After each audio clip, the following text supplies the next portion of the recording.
Bismillahirrahmanirrahim. Assalamualaikum warahmatullahi wabarakatuh.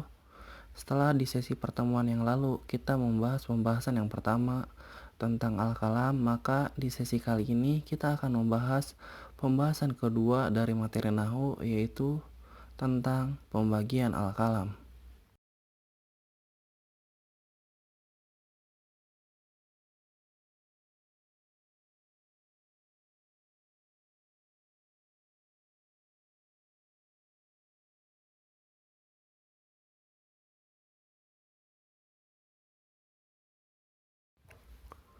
Pembagian al-kalam.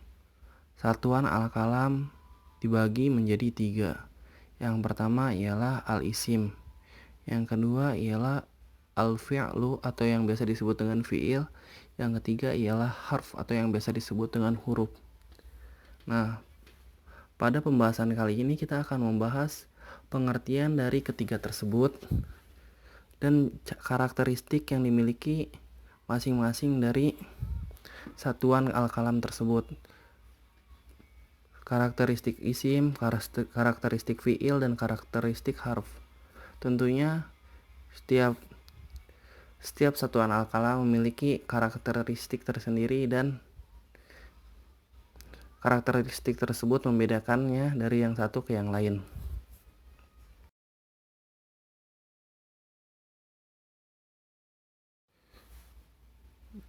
Mari kita mulai membahas satuan kalam yang pertama, yaitu isim. Isim dalam bahasa Indonesia disebut juga dengan kata benda atau nomina. Isim biasanya meliputi kata benda seperti lemari, meja, buku, kata sifat seperti pintar, rajin, bersih, kemudian nama hewan seperti gajah, jerapah, dan lain-lain. Kemudian kata tunjuk seperti ini, itu. Kemudian kata sambung. Dan yang terakhir ialah nama tempat. Isim memiliki 3 karakteristik. Yang pertama, beralif lam atau mempunyai alif lam. Yang kedua ialah mempunyai tanwin. Entah tanwin domah, tanwin kasroh, ataupun tanwin fathah. Yang ketiga ialah diawali salah satu huruf jar. Berikut contoh dari isim. Contoh yang pertama ialah al-mal'abu, yang terjemahan dalam bahasa Indonesia ialah lapangan. Nah, al-mal'abu memiliki ciri pertama isim, yaitu mempunyai alif lam atau beralif lam, yaitu di depan kata mal'ab yang mana kata mal'ab digabung dengan alif lam menjadi al-mal'abu. Kemudian contoh yang kedua ialah nahrun, yang mempunyai makna sungai. Pada contoh yang kedua, karakter isimnya ialah mempunyai tanwin, yaitu tanwin domah di akhir kata nahrun. Kemudian contoh yang ketiga, fi hadikotin, yang artinya ialah di kebun. Fi artinya di, hadikoh artinya kebun. Nah, pada yang contoh yang ketiga ada 2 karakteristik isim. Yang pertama ialah diawali huruf jar. Nah, kata hadikoh diawali salah satu huruf jar, yaitu fi, yang mempunyai makna di. Kemudian karakteristik yang kedua ialah tanwin, yang mana pada kata hadikotin mempunyai tanwin kasroh di akhir kalimat.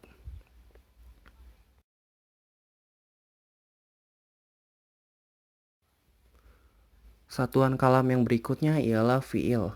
Fi'il dalam bahasa Indonesia dikenal dengan istilah kata kerja atau verba.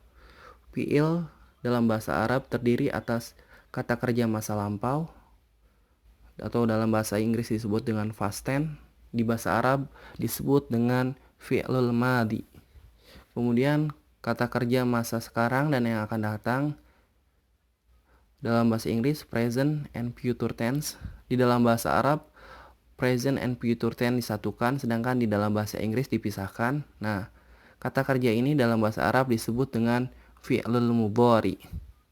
Kemudian kata kerja yang terakhir ialah kata kerja yang bersifat perintah ataupun permohonan, yang biasa disebut dengan fi'il amr.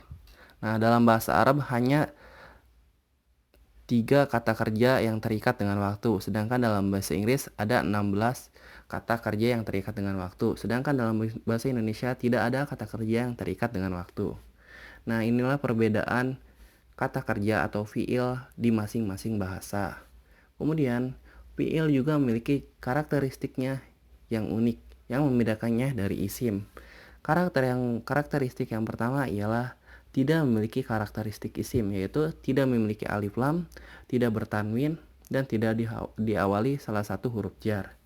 Kemudian, yang kedua ialah didahului huruf sa atau kata saufa di depan fiil mudhari.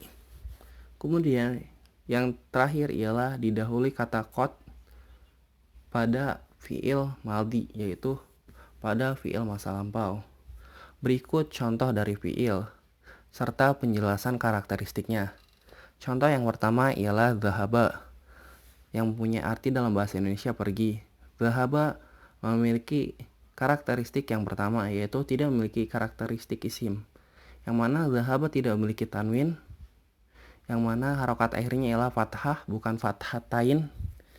Kemudian tidak memiliki alif lam, kemudian tidak didahului oleh huruf jar. Oleh karena itu, dhahaba ialah kata kerja atau fiil.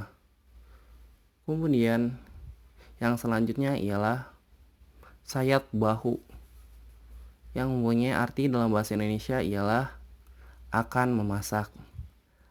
Huruf sa mempunyai arti akan, dan yat bahu mempunyai arti memasak. Nah, karakteristik pada contoh yang kedua ialah didahului huruf sa yang mempunyai mempunyai makna akan. Kemudian contoh yang terakhir ialah qad ghasala, yang artinya telah mencuci. Sungguh telah mencuci. Nah, karakteristik pada contoh yang terakhir ialah karakteristik yang ketiga, didahului kata qad.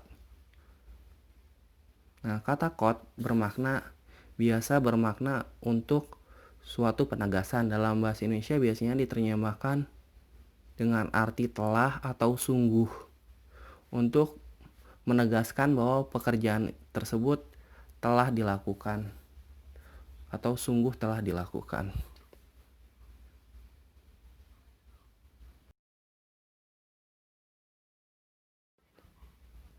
Yang terakhir ialah harf atau huruf.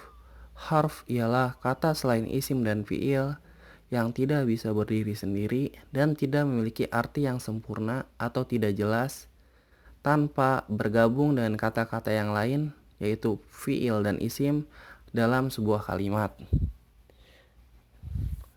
Nah, harf juga mempunyai kondisi yang sangat unik, yang mana harf tidak mempunyai karakteristiknya, tetapi jumlah harf sangat terbatas. Oleh karena itu, biasanya harf atau huruf dihafalkan. Berikut beberapa contoh dari harf atau huruf. Contoh yang pertama ialah bi, yang mempunyai arti dengan. Yang kemudian ila, yang mempunyai arti ke. Yang kemudian yang ketiga ialah ka, yang mempunyai arti seperti. Yang selanjutnya ialah li, yang mempunyai makna untuk. Yang selanjutnya ialah an, yang mempunyai makna dari. Dalam keterangan jauh, maksudnya dari di sini biasanya digunakan untuk mengungkapkan jarak yang sangat jauh. Misalnya dari Jakarta ke Papua itu menggunakan kata an karena jaraknya jauh. Kemudian huruf yang selanjutnya ialah min yang punya arti dari dalam keterangan dekat. Nah, kalau min biasanya digunakan untuk jarak yang dekat, misalnya dari masjid ke rumah. Karena jaraknya dekat, ya menggunakan min. Sedangkan kata yang sebelumnya yaitu an ialah maknanya dari tapi digunakan untuk jarak yang jauh. Seperti itulah perbedaannya. Kemudian yang selanjutnya ialah fi. Fi mempunyai arti di ataupun di dalam. Yang kemudian ialah ala. Ala mempunyai arti di atas. Harf atau huruf mempunyai kesamaan dengan kata tugas dalam bahasa Indonesia. Walaupun demikian, harf atau huruf dalam bahasa Arab tidak masuk ke dalam nomina, tetapi ia menjadi satuan kata tersendiri dalam bahasa Arab. Tetapi harf tidak bisa berdiri sendiri dalam kalimat. Ia membutuhkan isim dan fiil agar maknanya bisa sempurna.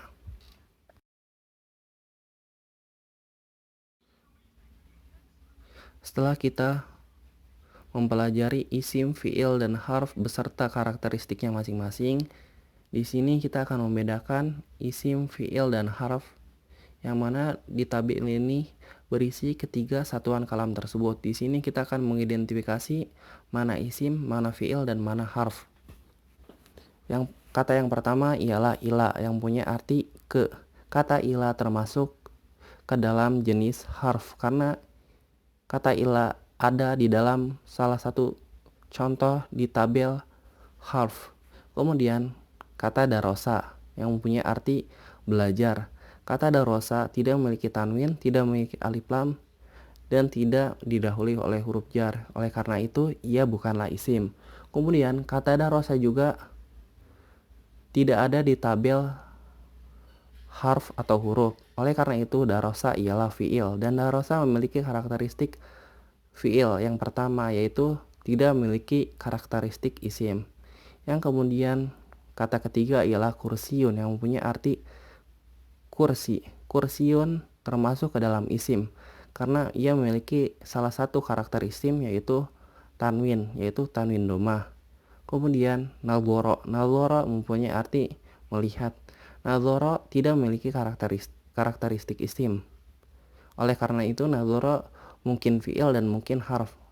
Kemudian kita bedah lagi. Nalboro tidak ada di salah satu contoh di tabel harf. Oleh karena itu nalboro ialah fiil. Kemudian jidarun ialah tembok. Jidarun ialah isim karena jidarun memiliki karakteristik yang kedua dari isim yaitu mempunyai tanwin di akhir kata yaitu tanwin domah. Kemudian kata selanjutnya ialah bi atau dengan. Kata bi ialah harf karena ia ada di tabel contoh harf. Nah, di sini kita mengalami kendala untuk mengidentifikasi harf ataupun fiil karena keduanya tidak memiliki ciri isim. Nah, bagaimana membedakan fiil dan harf? Membedakan fiil dan harf yaitu dengan mengecek apakah kata tersebut harf atau bukan. Karena harf itu jumlahnya terbatas. Oleh karena itu kita harus rajin-rajin menghafal kata-kata yang termasuk harf. Bi ialah harf atau huruf karena ia termasuk contoh yang ada di tabel harf. Kemudian sayyaratun yang mempunyai arti mobil. Sayyaratun ialah isim karena ia memiliki salah satu tanda isim yaitu tanwin. Kata selanjutnya ialah bilatun yang mempunyai arti lantai. Bilatun termasuk ke dalam isim karena ia memiliki tanwin di akhir katanya. Kemudian ila memiliki arti di. Ila termasuk salah satu harf karena ia ada di tabel contoh harf. Kemudian selanjutnya ala. Ala mempunyai arti di atas. Ala merupakan salah satu contoh harf karena ala ada di tabel contoh harf. Kemudian yang selanjutnya ialah qoro'a. Qoro'a ialah fi'il. Qoro'a mempunyai makna membaca. Mengapa qoro'a diklasifikasikan menjadi fi'il? Karena qoro'a tidak memiliki karakteristik isim, yaitu tidak beralif lam, tidak bertanwin, maupun tidak didahului oleh huruf jar. Dan qoro'a tidak termasuk salah satu contoh dari harf.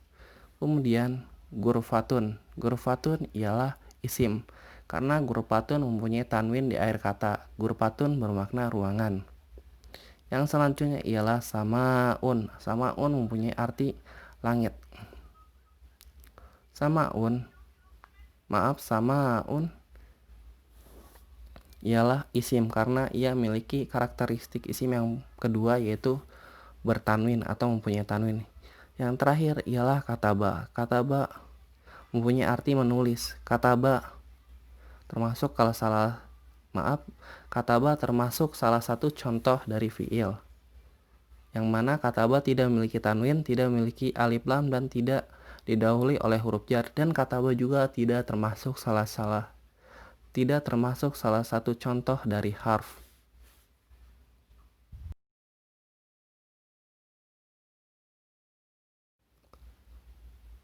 Sekian dari saya. Mohon maaf bila ada kata-kata yang salah maupun kurang dimengerti. Jika ada yang ingin bertanya, silakan tuliskan di kolom komentar. Dan jika ada yang ingin memberikan kritik dan saran mengenai pembahasan ini, silakan juga tulis di kolom komentar. Akhirul kalam, fastabiqul khairat. Wassalamualaikum warahmatullahi wabarakatuh.